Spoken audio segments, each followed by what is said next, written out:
ಧ್ಯಾನಕ್ಕೆ ಸಂಬಂಧಿತ ಒಂದು 3 ಸೂತ್ರಗಳು ಹೇಳ್ಬೇಕಂತ ಅನ್ಕೊಂಡಿದ್ದೀನಿ ನಾನು ಧ್ಯಾನದಲ್ಲಿ. ಎಸ್ಪೆಷಲಿ ಓಶೋ ಹೇಳಿದಂಥ ಕಾನ್ಸೆಪ್ಟ್ ಇದು. ಇದನ್ನು ಸ್ವಲ್ಪ ಎಲ್ಲರೂ ಕೇಳಿಸ್ಕೊಳ್ಳಿ ಚೆನ್ನಾಗಿ. ಓಕೆ, ಒಂದು 3 ಪ್ರಿನ್ಸಿಪಲ್ಸ್ ಮಾತ್ರ ನಾನು ಹೇಳ್ತೀನಿ.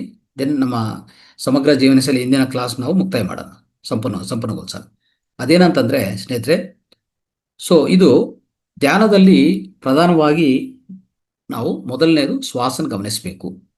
ಶ್ವಾಸ ಜೊತೆಗೆ ಅಂದರೆ ಯಾವಾಗ ಧ್ಯಾನ ನಮ್ಮ ಕಣ್ಣುಗಳು ಮುಚ್ಚಿ ಒಂದು ಸುಖಾಸನದಲ್ಲಿ ಕೂತ್ಕೊಂಡು ಎಲ್ಲ ಕೈಗಳು ಕ್ರಾಸ್ ಮಾಡ್ಕೊಂಡು ಕಾಲುಗಳು ಕ್ರಾಸ್ ಮಾಡಿಕೊಂಡು ಸುಖಾಸನದಲ್ಲಿ ನಿಟಾರವಾಗಿ ಕೂತ್ಕೊಂಡು ನಮ್ಮ ಶ್ವಾಸವನ್ನು ಪಾಲನೆ ಮಾಡ್ತಾ ಇರ್ತೀವಿ. ಶ್ವಾಸವನ್ನು ಅನುಸರಣೆ ಮಾಡ್ತೀವಿ. ಅದನ್ನು ಅನುಸರಿಸ್ತಾ ಹೋಗ್ತಾ ಇರ್ತೀವಿ. ಅದು ಒಳಗಡೆ ಹೋಗುತ್ತೆ ಮತ್ತೆ ಹೊರಗಡೆ ಬರ್ತಾ ಇರ್ತದೆ. ಒಳಗಡೆ ಹೋಗುವಾಗ ಅದ್ರ ಜೊತೆಗೆ ಹೋಗಿ ಮತ್ತೆ ಹೊರಗಡೆ ಬರುವಾಗ ಅದ್ರ ಜೊತೆಗೆ ಆಚೆ ಕಡೆ ಬನ್ನಿ. ಓಕೆ, ಇದು ಗಮನಿಸಿ ಅನ್ನೋದು ನಾವು ಅದಕ್ಕೆ ಗಮನಿಸೋದು ಅಂತ ಹೇಳ್ತೀವಿ. ಉದಾಹರಣೆಗೆ ಒಳಗಡೆ ಹೋಗಿದೆ, ಅದ್ರ ಜೊತೆಗೆ ಒಳಗಡೆ ನೀವು ಪ್ರವೇಶ ಆಗಿ ಎಷ್ಟುವರೆಗೂ ಹೋಗುತ್ತೋ ಅಷ್ಟುವರೆಗೂ ಹೋಗಿ, ಆಯ್ತಾ. ಮತ್ತೆ ಅದು ಆಚೆ ಕಡೆ ಬರ್ತಾ ಇರುವಾಗ ಎಷ್ಟುವರೆಗೂ ಆಚೆ ಕಡೆ ಬರುತ್ತೋ, ಎಲ್ಲಿಂದ ಬರುತ್ತೋ ಅಲ್ಲಿಂದ ಮತ್ತೆ ಆಚೆ ಕಡೆ ಬನ್ನಿ. ಈ ರೀತಿಯಲ್ಲಿ ಮಾಡ್ಕೊಳ್ಳಿ. ಇದನ್ನು ನಾವೇನಂತ ಕರಿತೀವಿ, ಶ್ವಾಸದ ಮೇಲೆ ಗಮನ, ಆನಾಪಾನಸತಿ ಧ್ಯಾನ, ಬುದ್ಧರು ಹೇಳ್ಕೊಟ್ಟಿರುವಂಥ ಟೆಕ್ನಿಕ್ ಇದು. ಓಕೆ, ಪತ್ರಿ ಸರ್ ನಮ್ಮೆಲ್ಲರಿಗೂ ಪ್ರಚಾರ ಮಾಡಿದರು. ಸೊ ಇದು ಮೊದಲನೇದಂದರೆ. ಎರಡನೇದು ಏನಾಗತ್ತಂದರೆ, ಸೊ ಇದು ಗಮನಿಸೋದಾಗಲಿ. ಆಮೇಲೆ ಎರಡನೇದು ನಮ್ಮ ಸುತ್ತು ಇದು ಗಮನಿಸುವಾಗ ನಾವು ಮನೆಯಲ್ಲಿ ಮಾಡ್ತಾ ಇರ್ತೀವಿ, ಇನ್ನು ಬೇರೆ ಬೇರೆ ಎಲ್ಲಂದರೆ ಅಲ್ಲಿ ಕೂತ್ಕೊಂಡು ನಾವು ಮಾಡ್ತಾ ಇರ್ತೀವಿ ಪ್ರಧಾನವಾಗಿ. ಸೊ ಅವಾಗ ನಮ್ಮ ಸುತ್ತು ಶಬ್ದಗಳು ಹೆಚ್ಚಾಗಿ ಬರ್ತಾ ಇರ್ತವೆ. ಯಾರಾದರೂ ಶಬ್ದ ಮಾಡ್ತಾರೆ, ಪಕ್ಷಿಗಳ ಶಬ್ದಗಳಾಗಲಿ, ವೆಹಿಕಲ್ ಶಬ್ದಗಳಾಗಲಿ, ಏನೇ ಬರ್ತಾ ಇರ್ತದೆ. ಇಲ್ಲ ಇನ್ನೊಬ್ಬರು ಯಾವುದೋ ಅವ್ರ ಕೆಲಸದಲ್ಲಿ ಮಾಡ್ತಾ ಇರುವಾಗ ಆ ಶಬ್ದ ನಮ್ಗೆ ಕೇಳಿಸ್ಕೋದು, ನಮಗೆ ಡಿಸ್ಟರ್ಬೆನ್ಸ್ ಆಗೋದು ಆಗ್ತಾ ಇರ್ತವೆ. ಇಂಥವು ಯಾವುದೇ ಆದ್ರೂ ಸೊ ಅಲ್ಲಿ ಒಂದೇ ನಾವೇನು ಯಾವ ಭಾವನದಲ್ಲಿ ಇರಬೇಕಂದ್ರೆ ಸ್ವೀಕಾರ ಭಾವನದಲ್ಲಿ ಇರಬೇಕು. ಸ್ವೀಕಾರ ಭಾವನೆ ಅಂತಂದರೆ ನಾವು ಅದನ್ನು ಸ್ವೀಕರಿಸೋದು. ಆದರೆ ಅಂಥ ಸ್ಥಿತಿಯಲ್ಲಿ ಕೂತ್ಕೋಬಾರ್ದು. ಒಳ್ಳೆ ಜಾಗದಲ್ಲಿ ಯಾವುದೇ ನೀವು ಅಂದರೆ ಒಂಥರ ಫಾರೆಸ್ಟ್ ಆಗಲಿ, ನಿಮ್ಮ ಮನೆಯಲ್ಲೇ ಶಬ್ದ ಇಲ್ಲಂಥ ಪ್ಲೇಸಲ್ಲಿ ಕೂತ್ಕೊಂಡು ಧ್ಯಾನ ಮಾಡಿ, ಅದು ಉತ್ತಮ ಫಲಿತ ಕೊಡುತ್ತೆ, ಗ್ಯಾರಂಟಿ. ಆದರೆ ಇಂಥ ಪ್ಲೇಸಲ್ಲಿ ಕೂತ್ಕೊಂಡಿದ ಮೇಲೆ ಇಂಥ ನಮ್ಮ ಸುತ್ತು ಈ ರೀತಿಯಲ್ಲಿ ಆಗ್ತಾ ಇರುವಾಗನೂ ನೀವು ಒಂದು ಏನು ಮಾಡಬೇಕಂದ್ರೆ ಸ್ವೀಕಾರ ಭಾವ ಇಟ್ಕೊಳ್ಳಿ. ಯಾವುದೇ ವ್ಯತಿರೇಕ ಮಾಡೋಕ್ಕೆ ಹೋಗ್ಬಿಡಿ. ನಿಮ್ಮ ಮನಸ್ಸನ್ನು ಯಾವ ರೀತಿಯಲ್ಲಿ ಟ್ರೈನ್ ಮಾಡಬೇಕಂದ್ರೆ, ಇಂಥದ್ದು ಆಗ್ತಾ ಇರುವಾಗ ನಮ್ಮ ಸುತ್ತು ಆದರೂ ನಾವು ಆಳವಾದ ಸ್ಥಿತಿಗೆ ಹೋಗ್ಬೋದು ಅನ್ನೋದು ಯಾವ ರೀತಿಯಲ್ಲಿ ಆಗತ್ತಂದ್ರೆ ನಮ್ಮಲ್ಲಿ ನೀವು ವ್ಯತಿರೇಕಿಸಬಾರ್ದು.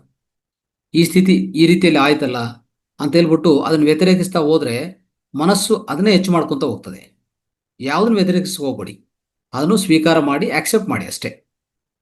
ಆ ಸ್ಥಿತಿ ಏನಿದೆಯೋ ಹಾಗೆ ಆಕ್ಸೆಪ್ಟ್ ಮಾಡಿ, ಅದನ್ನು ಆಕ್ಸೆಪ್ಟ್ ಮಾಡಿ. ಒಂದು ಶಬ್ದ ಬಂದು ಆಕ್ಸೆಪ್ಟ್ ಮಾಡಿ, ಒಂದು ಪರ್ಸನ್ ಯಾವುದೋ ಡಿಸ್ಟರ್ಬ್ ಮಾಡೋಕ್ಕೆ ಬಂದರೂ ಅದು ಆಕ್ಸೆಪ್ಟ್ ಮಾಡಿ. ಓಕೆ, ಆ ಪರ್ಸನ್ ಯಾಕೆ ಬಂದರು ಡಿಸ್ಟರ್ಬ್ ಮಾಡೋಕ್ಕೆ, ಸೊ ಅಂತ ಹೇಳ್ಬಿಟ್ಟು ಅವ್ರ ಜೊತೆಗೆ ಜಗಳ ಮಾಡೋದಾಗಲಿ ಯಾವುದು ಮಾಡೋಕ್ಕೆ ಹೋಗ್ಬೇಡಿ ದಯವಿಟ್ಟು. ನಿಮ್ಮ ಧ್ಯಾನ ಮಾಡುವಾಗ ಇಂಥ ಪರಿಸ್ಥಿತಿ ನೀವು ಎದುರ್ಕೊತಾ ಇರ್ತೀರ. ಅದಕ್ಕೆ ನಾನು ಹೇಳಕ್ಕೆ ಪ್ರಯತ್ನ ಮಾಡ್ತಾ ಇದ್ದೀನಿ. ಅದು ಎರಡನೇ ಸಬ್ಜೆಕ್ಟ್ ಇದು. ಅಂದರೆ ನಿಮ್ಮ ಧ್ಯಾನ ಆಳವಾದ ಧ್ಯಾನ ಆಗಬೇಕು ಅಂತ ನಾನು ಹೇಳಕ್ಕೆ ಪ್ರಯತ್ನ ಮಾಡ್ತಾ ಇದ್ದೀನಿ. ಯಾವ ರೀತಿಯಲ್ಲಿ ಮಾಡ್ಕೋಬೋದು ಅಂತ. ನಾವು ಧ್ಯಾನ ಮಾಡ್ತಾ ಇರ್ತೀವಿ, ನಾವು ಧ್ಯಾನಿಗಳು, ನಮಗೆ ಒಳ್ಳೆ ಪ್ರಶಾಂತ ವಾತಾವರಣ ಬೇಕು. ಬಟ್ ಆದರೆ ಏನು ಮಾಡ್ತೀರಾ, ಸುತ್ತು ಪ್ರಶಾಂತ ವಾತಾವರಣ ಇರೋದಿಲ್ಲ. ತುಂಬ ಜನ ಡಿಸ್ಟರ್ಬ್ ಮಾಡ್ತಾ ಇರ್ತಾರೆ ಅಲ್ವಾ. ಸೊ ಡಿಸ್ಟರ್ಬ್ ಮಾಡಕ್ಕೆ ಬರ್ತಾರೆ. ಅದು ವಸ್ತುಗಳ ಮುಖಾಂತರ, ವ್ಯಕ್ತಿಗಳ ಮುಖಾಂತರ, ವೆಹಿಕಲ್ಸ್ ಮುಖಾಂತರ, ಇನ್ನು ಪರಿಸ್ಥಿತಿಗಳ ಮುಖಾಂತರ ಎಷ್ಟೋ ವಿಧ ರೀತಿಯಲ್ಲಿ ನಮಗೆ ಡಿಸ್ಟರ್ಬೆನ್ಸ್ ಬರುವಂಥ ಅವಕಾಶ ಇದೆ. ನಮಗೆ ಗೊಂದಲ ಆಗುವಂಥ ಪರಿಸ್ಥಿತಿ ಇದೆ. ನಮ್ಮ ಧ್ಯಾನ ಸ್ವಲ್ಪ ಡಿಸ್ಟರ್ಬ್ ಆಗೋದ ಪರಿಸ್ಥಿತಿ ಇರುವಾಗಲೂ ನೀವು ವ್ಯತಿರೇಕವಾಗಿ ಮಾತಾಡೋದಾಗಲಿ, ಅವ್ರನ್ನ ವ್ಯತಿರೇಕಿಸೋದಾಗಲಿ, ಅವ್ರ ಜೊತೆಗೆ ಜಗಳ ಆಗಲಾಗಲಿ ಏನು ಮಾಡ್ಕೋಬೇಡಿ. ಸ್ವೀಕಾರ ಮಾಡಿ, ಅದನ್ನು ಆಕ್ಸೆಪ್ಟ್ ಮಾಡಿ ಮುಂದಕ್ಕೆ ಹೋಗ್ತಾ ಇರಿ. ಆವಾಗ ನಿಮ್ಮ ಮನಸ್ಸಲ್ಲಿ ಇಂಥ ಆಲೋಚನೆಗಳು ಮತ್ತೆ ಜಾಸ್ತಿ ಆಗೋದಿಲ್ಲ. ನೋಡಿ, ಮನಸ್ಸಲ್ಲಿ ಯಾವುದೇ ನೀವು ವ್ಯತಿರೇಕ ಮಾಡಿ ಇನ್ನೊಬ್ಬರ ಮೇಲೆ ಫೈಟ್ ಮಾಡೋಕೆ ಹೋದರೆ ಆ ಆಲೋಚನೆಗಳು ಮತ್ತೆ ಸಪರೇಟ್ ಆಗಿ ಆಲೋಚನೆಗಳು ಒಳಗಡೆ ಎಂಟರ್ ಆಗಿಬಿಡ್ತವೆ. ಅವು ಎಂಟರ್ ಆದರೆ ನಿಮಗೆ ಧ್ಯಾನ ಕುದುರೋದಿಲ್ಲ. ಅದನ್ನು ಹಾಗೆ ಬಿಟ್ಬಿಟ್ರೆ, ನಮ್ಮ ಒಳಗಡೆ ಪ್ರವೇಶ ಮಾಡೋದೇ ಬಿಟ್ಬಿಟ್ರೆ, ಆವಾಗ ನಾವು ನಿಶ್ಚಲವಾಗಿರ್ತೀವಿ, ಪ್ರಶಾಂತವಾಗಿರ್ತೀವಿ, ಯಾವ ತೊಂದರೆ ಆಗೋದಿಲ್ಲ ಅಲ್ವಾ. ಈಗ ಬುದ್ಧರು ಹೇಳ್ತಾರೆ, ಬುದ್ಧರು ಒಂದು ಯಾರೊಬ್ರು ಕೇಳಿದ್ರಂತ, ಒಂದು ಲೇಡಿ ಬಂದ್ಬಿಟ್ಟು ಸೊ ಕಂಟಿನ್ಯೂಸ್ ಬೈತಾ ಇರ್ತಾರೆ ಅವ್ರನ್ನು. ಅವ್ರ ಸುತ್ತು ಅವರ ಶಿಷ್ಯರು ಇರ್ತಾರೆ. ಯಾಕೆ ಸ್ವಾಮೀಜಿ ಅವ್ರು ಅಷ್ಟು ಬೈತಾ ಇದ್ರೆ ನೀವು ಏನು ಚಲನೆ ಇಲ್ಲ ಏನಿಲ್ಲ ಅಂತಂದರೆ, ಅದು ಬರ್ತಾ ಇದೆ, ನಾನು ಒಳಗಡೆ ಹೋಗ್ತಾ ಇಲ್ಲಪ್ಪ, ಆಚೆ ಕಡೆ ಹೋಗ್ತಾ ಇದೆ ಅಂತ ಹೇಳ್ಬಿಟ್ರಂತ. ಅಂದರೆ ನಾನು ಒಳಗಡೆ ಯಾವುದು ಹೋಗಿಲ್ಲ, ಬರ್ತಾ ಇದೆ ಹೋಗ್ತಾ ಇದೆ ಅಷ್ಟೇ, ನನ್ನ ಒಳಗಡೆ ಯಾವುದು ಹೋಗಿಲ್ಲ. ಅವಾಗ ನನ್ನ ಮನಸ್ಸು ಪ್ರಶಾಂತವಾಗಿದೆ. ನಾನು ಯಾಕೆ ಬೈಬೇಕು, ಇಲ್ಲ ಅವ್ರ ಮೇಲೆ ಜಗಳ ಆಗಬೇಕು, ಇಲ್ಲ ಅವ್ರನ್ನು ಬೈದಬೇಕಂತ ಅವಶ್ಯಕತೆ ನನಗೇನಿಲ್ಲ. ಆ ರೀತಿಯಲ್ಲಿ ಈ ರೀತಿಯಲ್ಲೇ ನಿಮ್ಮ ಸ್ಥಿತಿ ಇರಲಿ, ಸೊ ದಟ್ ನಿಮ್ಮ ಧ್ಯಾನ ಆಳವಾದ ಧ್ಯಾನ ಆಗತ್ತೆ. ಅದನ್ನ ಅರ್ಥ ಮಾಡ್ಕೊಳ್ಳಿ. ಇನ್ನೊಂದೇನಂದ್ರೆ, ಈ ಶ್ವಾಸವನ್ನೇ ಯಾಕೆ ಗಮನಿಸ್ತೀವಿ ಅಂದ್ರೆ, ಇದನ್ನ ಸ್ವಲ್ಪ ಅಬ್ಸರ್ವ್ ಮಾಡೋಣ, ಇದೊಂದು ಅರ್ಥ ಮಾಡ್ಕೊಳ್ಳೋಣ. ಯಾವಾಗ ಶ್ವಾಸವನ್ನು ಗಮನಿಸ್ತಾ ಇರ್ತೀವೋ ನೋಡಿ, ಈ ಶ್ವಾಸ ಹೆಂಗಂದ್ರೆ, ಉದಾಹರಣೆಗೆ ಆ, ನಮ್ಮ ದೇಹ, ಮನಸ್ಸು ಮತ್ತೆ ಆತ್ಮ. ಮನಸ್ಸು ಅನ್ನೋದು ಶ್ವಾಸ ಗಮನಿಸೋದು ಪ್ರಾರಂಭಿಸಿದ ತಕ್ಷಣವೇ ಮನಸ್ಸು ನಿಚ್ಚಳವಾಗ್ತಾ ಇರ್ತದೆ. ಯಾಕಂದ್ರೆ ಮನಸ್ಸುಗೂ ಆತ್ಮಕ್ಕೆ, ಸಾರಿ, ಮನಸ್ಸುಗೂ ಈ ಶ್ವಾಸಕ್ಕೆ ನೇರ ಸಂಬಂಧ ಇದೆ. ಓಕೆ, ನಮ್ಮಲ್ಲಿ ನೋಡ್ತಾ ಇರ್ತೀವಿ, ಈಗ ಸಪೋಸ್ ಈಗ ರನ್ನಿಂಗ್ ಮಾಡ್ತೀವಿ, ಶ್ವಾಸ ಹೆಚ್ಚಾಗತ್ತೆ. ಮತ್ತೆ ಲೈಂಗಿಕ ವ್ಯವಹಾರದ ಶ್ವಾಸ ಹೆಚ್ಚಾಗುತ್ತೆ. ಆಮೇಲೆ ನಾವು ನಡ್ಕೊಂಡು ಹೋಗುವಾಗ ಒಂದು ರೀತಿಯಲ್ಲಿ ಶ್ವಾಸ ಇರುತ್ತೆ. ನಾವು ಯಾವುದೇ ಧ್ಯಾನ ಮಾಡಕ್ಕೆ ಹೋಗುವಾಗ ಶ್ವಾಸ ಬೇರೆ ಇರುತ್ತೆ ಅಲ್ವಾ. ಸೊ ಯಾವುದನ್ನ ಓದುವಾಗ, ಸಬ್ಜೆಕ್ಟ್ ಓದುವಾಗ ಆ ಶ್ವಾಸ ಚೇಂಜ್ ಆಗತ್ತೆ ಅಲ್ವಾ. ಈ ರೀತಿಯಲ್ಲಿ ಶ್ವಾಸ ಅನ್ನೋದು ಯೋಚನೆಗಳ ಮುಖಾಂತರ, ಯೋಚನೆಗಳು ಶ್ವಾಸ ಚೇಂಜ್ ಆಗ್ತಾ ಇದ್ರೆ ಅಲ್ಲಿ ಯೋಚನೆಗಳು ಚೇಂಜ್ ಆಗ್ತಾ ಇರ್ತದೆ, ನಮ್ಮ ಮನೋಸ್ಥಿತಿ ಚೇಂಜ್ ಆಗ್ತಾ ಇರ್ತದೆ. ಆಟೋಮೆಟಿಕ್, ಎರಡು ಡೈರೆಕ್ಟ್ಲಿ ಕನೆಕ್ಟೆಡ್ ಇದು. ಆ ರೀತಿಯಲ್ಲಿ ಇದೆ. ಈಗ ಸೊ ಶ್ವಾಸ ಅನ್ನೋದು ನೋಡಿ, ಶ್ವಾಸ ಪೂರ್ತಿ ಜೀರೋ ಆಗಿದೆ ಅಂತ ಇಟ್ಕೊಳ್ಳಿ. ಶ್ವಾಸ ಯಾವಾಗ ಒಟ್ಟೋಗುತ್ತೋ ಆತ್ಮ ಅಲ್ಲಿರೋದಿಲ್ಲ. ಇದನ್ನು ನಮ್ಗೆ ಗೊತ್ತಿರೋ ವಿಷಯನೇ. ಅಂದ್ರೆ ಶ್ವಾಸ ಒಟ್ಟೋಗಿದೆ ಅಂದ್ರೆ ಆತ್ಮ ಇಲ್ಲ ಅಂತ ಅರ್ಥ, ಆತ್ಮ ಆಚೆ ಕಡೆ ಹೋಗಿದೆ ಅಂತ ಅರ್ಥ. ನಿಮ್ಮ ಶರೀರ ಆತ್ಮ ಎರಡು ಸಪರೇಟ್ ಆಗ್ಬಿಟ್ಟಿದೆ ಅಂತ ಅರ್ಥ. ಅದನ್ನು ಸಾವು ಅಂತ ಕರಿತೀವಿ ನಾವು. ಪರ್ಮನೆಂಟ್ ಆಗಿ ಅಂದ್ರೆ, ಪರ್ಮನೆಂಟ್ ಆಗಿ ಶ್ವಾಸ ಒಳಗಡೆ ಹೋಗೋದು ಸ್ಟಾಪ್ ಆಗ್ಬಿಟ್ಟಿದ್ರೆ, ಶ್ವಾಸ ಒಳಗಡೆ ಹೋಗ್ತಾ ಇಲ್ಲ ಅಂತ ಇರುವಾಗ ಆತ್ಮ ಅಲ್ಲಿ ಇಲ್ಲ ಅಂತ ಅರ್ಥ, ಆತ್ಮ ಒಟ್ಟೋಗಿದೆ ಅಂತ ಅರ್ಥ.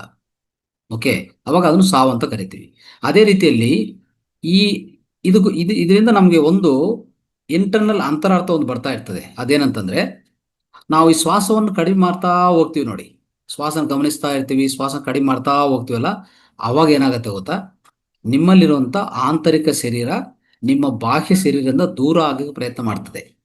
ನೀವು ಅಂದ್ರೆ ಜೀವಂತವಾಗಿ ಇದ್ದೀರಾ, ಬಟ್ ಆದ್ರೆ ತುಂಬಾ ಚೆನ್ನಾಗಿ, ತುಂಬಾ ಸ್ಲೋ ನಡೀತಾ ಇದೆ ಶ್ವಾಸ ನಿಮ್ಮಲ್ಲಿ. ಶ್ವಾಸ ಜೀರೋ ಆಗಿಲ್ಲ. ಜೀರೋ ಆದ್ರೆ ಆತ್ಮ, ನಿಮ್ಮ ಆಂತರಿಕ ಶರೀರ ಯಾವಾಗಲೂ ಒಟ್ಟೋಗಿರ್ತದೆ. ಜೀರೋ ಆಗಿಲ್ಲ, ಬಟ್ ನಡೀತಾ ಇದೆ. ಯಾವ ರೀತಿಯಲ್ಲಿ ನಡೀತಾ ಇದೆ, ತುಂಬಾ ಸಣ್ಣದಾಗಿ ನಡೀತಾ ಇದೆ. ಅವಾಗ ನಿಮ್ಮಲ್ಲಿರುವಂತ ಆಂತರಿಕ ಶರೀರ, ಸೂಕ್ಷ್ಮ ಶರೀರ ಬಿಡುಗಡೆ ಆಗಿ ನಿನ್ನ ಶರೀರ ಇಲ್ಲಿರುತ್ತದೆ, ಅಲ್ಲಿಂದ ನೋಡ್ತಾ ಇರ್ತದೆ ನೋಡಿ. ಅಂದ್ರೆ ಆವಾಗ ನಿಮ್ಗೆ ಆಸ್ಟ್ರಲ್ ಟ್ರಾವೆಲ್ ಆಗತ್ತೆ. ಅರ್ಥ ಏನು?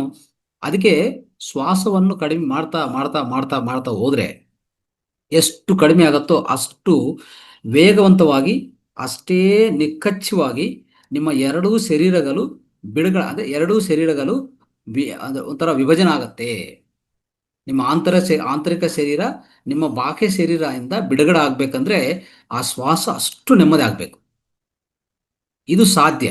ಇದೇ ನಾವು ಮಾಡ್ತಾ ಇರೋಂಥ ಪ್ರತಿದಿನ ಆನಾಪಾನಸ ಧ್ಯಾನ, ಅದರಿಂದ ಆಗುವಂತ ಸೂಕ್ಷ್ಮ ಶರೀರ ಪ್ರಯಾಣ, ಇವೆಲ್ಲ ಆಗೋದು ಅದೇ ರೀತಿಯಲ್ಲಿ ಆಗ್ತದೆ ಸ್ನೇಹಿತರೆ. ಈ ಸ್ವಲ್ಪ ಇದನ್ನು ಸೂಕ್ಷ್ಮವಾಗಿ ನೀವು ಮತ್ತೆ ಮತ್ತೆ ಈ ವಿಡಿಯೋ ಕೇಳಿಸ್ಕೊಂಡು ಮತ್ತೆ ಅರ್ಥ ಮಾಡ್ಕೊಳ್ಳಿ. ಏನಾದ್ರು ಡೌಟ್ ಇದ್ರೆ ಆಮೇಲೆ ಕೇಳಿ. ಓಕೆ, ನೆಕ್ಸ್ಟ್ ಇನ್ನು ಮೂರನೇ ಸ್ಟೆಪ್ ನಾನು ಹೇಳ್ಬೇಕಂತ ಅನ್ಕೊಂಡು, ಧ್ಯಾನ ಚೆನ್ನಾಗಿ ಆಗ್ಬೇಕಂತಂದ್ರೆ ಸ್ನೇಹಿತರೆ, ಒಂದು ಪ್ರಧಾನವಾಗಿ ನೀವು ಅರ್ಥ ಮಾಡ್ಕೊಳ್ಳಿ. ನಾನು, ನಂದು ಅನ್ನೋದು ಏನ್ ಮಾಡ್ಬೇಕು ಗೊತ್ತಾ, ಈ ಅನಂತ ಸಾಗರದಲ್ಲಿ ವಿಲೀನ ಮಾಡಿಸ್ಬಿಡಿ.